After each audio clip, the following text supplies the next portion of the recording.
فتة المكدوس السورية على الطريقة المصرية. النهاردة هنعملها بطريقة سهلة وبسيطة وطعمها خطير، من أحلى الفتات اللي هتجربيها في حياتك. عندنا عيش شامي، ابدأي كده قطعيه مكعبات، وهنجيب بقى صينية وهنحط عليها كده رشة من الملح والفلفل الأسمر، وهننزل عليها ببخة من الزيت ودخليها الفرن. بتنجان رومي بقى كده مغسول كويس، وابدأي قطعيه مكعبات بالشكل ده، أنا مش عايزاها لا سميكة ولا رفيعة، وسط الحجم ده بالظبط. وهاتي بقى بولة وحطي بقى البتنجان بتاعك وشوية زيت زيتون، وحطيت معلقة من بهارات البطاطس، بتبقى التوابل دي خطيرة. طاسة بقى وابدأي حطيهم في الفرن تتشوي. العيش بتاعنا اتحمص والبتنجان بتاعنا اتشوى وبقى خطير. بولة بقى وانزلي فيها ببصلتين، وفي 3 فصوص من الثوم المفرومين وشوية زيت، انا عايزة البصل يدبل.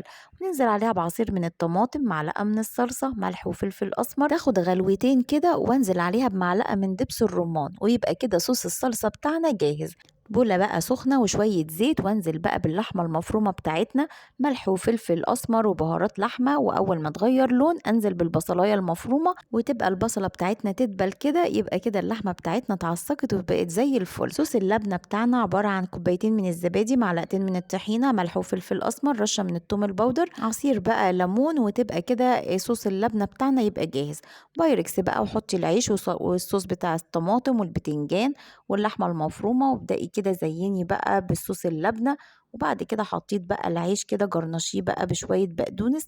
مش عايزة أقولك خفيفة وطعمها يجنن وخطيرة، لازم تجربوها. ولو عجبك الوصفة لايك وشير سبسكرايب لقناتنا. أشوفكم في وصفات جاية كتير مع هبة إبراهيم. باي باي.